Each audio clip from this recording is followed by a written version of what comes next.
Hello everybody, this is Adrian for WapCar.my here to help you find your next perfect car. Three-row SUVs are very popular amongst family looking for a people carrier, even though MPVs with their sliding doors and tall boxy shape makes it infinitely more practical to carry people around. But you see, buyers want a little bit of everything. Even though MPVs are more practical, whenever you roll out events, you give off that soccer mom, soccer dad kind of vibe, which not too many people are keen on. And that makes three-row SUVs an immensely attractive package, balancing style and seating capacity. When styled right, like this Mazda CX-8 that we have here, well proportioned, very handsome, and I particularly like the rear section.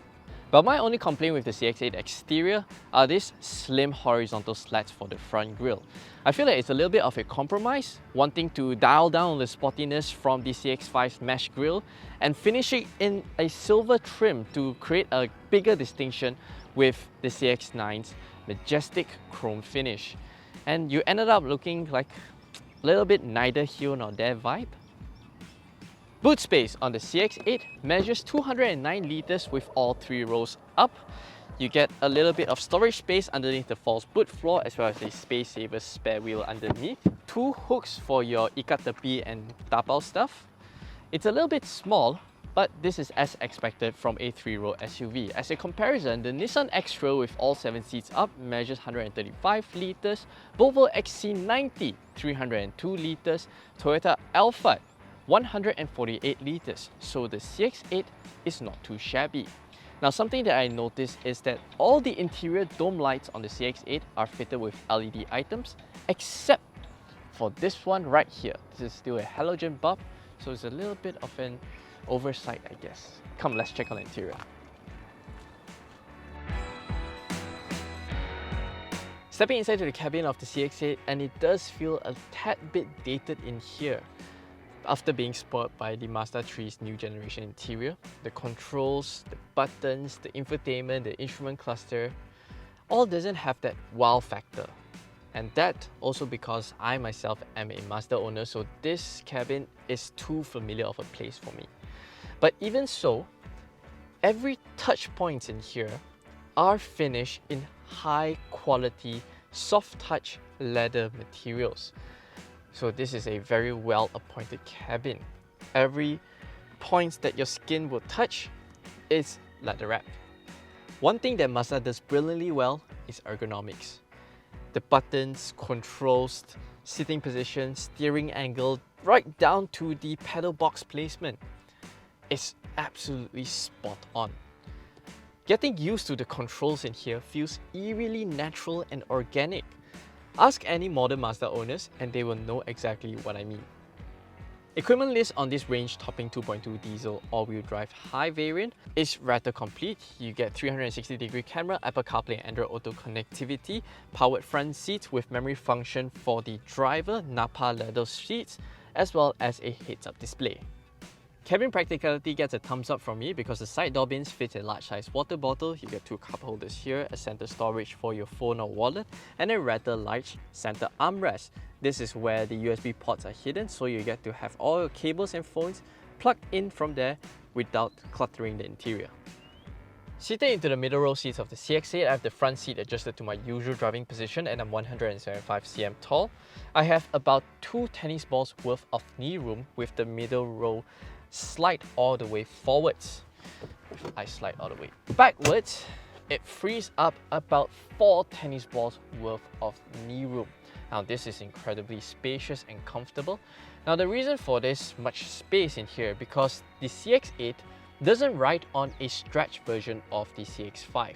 Instead, it uses the full size of 2,930mm wheelbase from the CX-9, which explains this much of space.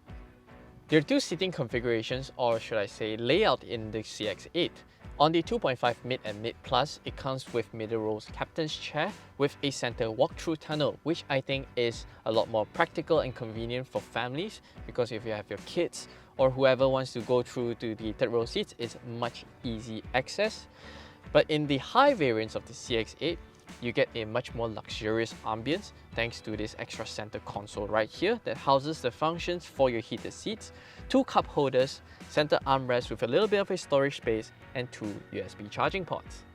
Other amenities in the range-topping CX-8 include side sun blinds, 2 back pockets, rear air vents with independent climate control, as well as reclining function for the rear seats. That's a given. Getting into the third row seats of the CX-8 is a very elegant and simple affair, and it starts with the rear doors. Just look at the door opening angle, it's almost 90 degrees, and the wide aperture just makes it so much easier for ingress and egress. And when you pull the lever here to move the middle rows forward, the seats slide further than the maximum click that's allowed for the sliding seats. So it moves further, makes it very easy for you to get in and out. Sitting into the third row seats of the CX-8, and the middle rows are pushed all the way backwards, and you can see that I still have decent amount of knee room. So my knees are not pressing against the seat back of the middle row seats. And if you're nice to your middle row passengers, hey, please forward a bit. Can okay. And check it out. You get about 2 tennis balls worth of knee room, and this is without the middle rows pushed all the way forwards.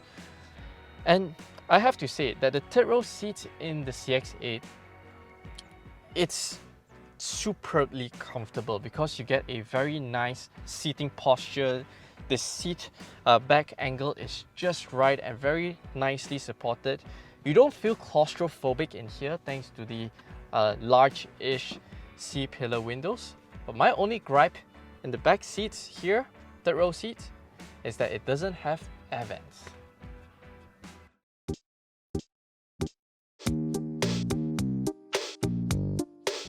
Between the 2.5-litre natural aspirated petrol and the 2.2 turbo diesel engine options available on the CX-8, I would strongly recommend you to go for the diesel engine.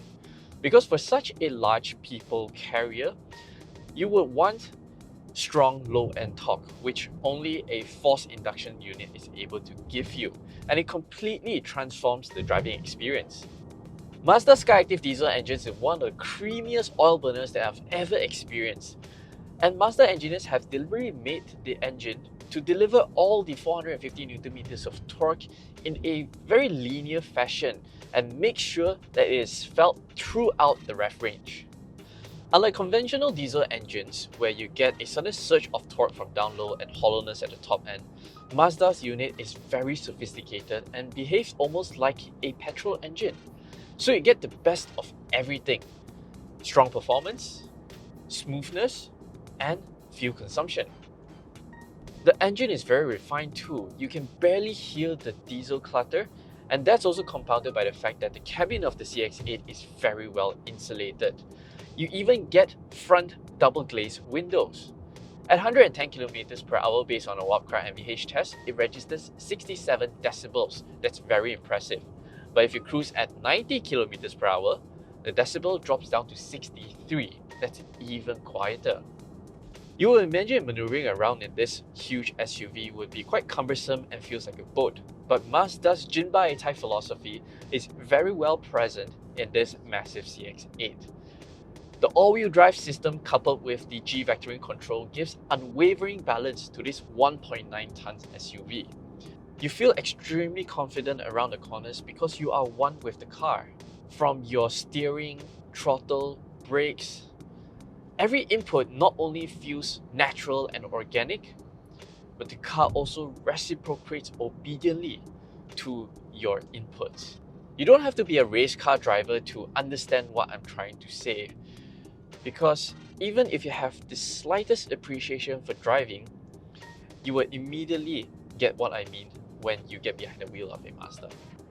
But my only gripe with the driving experience of the CX-8 are the soft brake pedals. It bites, but the initial pedal travel and brake feel just feels a little bit too squishy for my liking. In the pursuit of a great handling car, Mazda has not completely foregone the comfort aspect on the CX-8. Despite running on 19-inch alloys, the ride is reasonably comfortable. You do get a sense of firmness when handling the sharper stuff, but nothing too alarming and is still within acceptable means. The CX-8 is the perfect car for those who are looking for a stylish SUV that is nice to drive with a high quality cabin. I'd recommend the range-topping 2.2 diesel high variant, but if you only want a petrol-powered car, the 2.5 mid plus is the variant I'd go for. I remember when I first test drove the CX-8 2.5 petrol back in 2019 during the media launch, I felt it was kinda meh. And thankfully, I managed to revisit this car again with the diesel powertrain, and it has completely transformed my perception towards the CX-8. Not only does it look good, it's now adequately powered and nice to drive. Having the extra third row seats makes it more flexible compared to the CX-5, and being a CKD, it serves very good value for money compared to the fully imported CX-9, about 110,000 ringgit cheaper compared to their flagship SUV.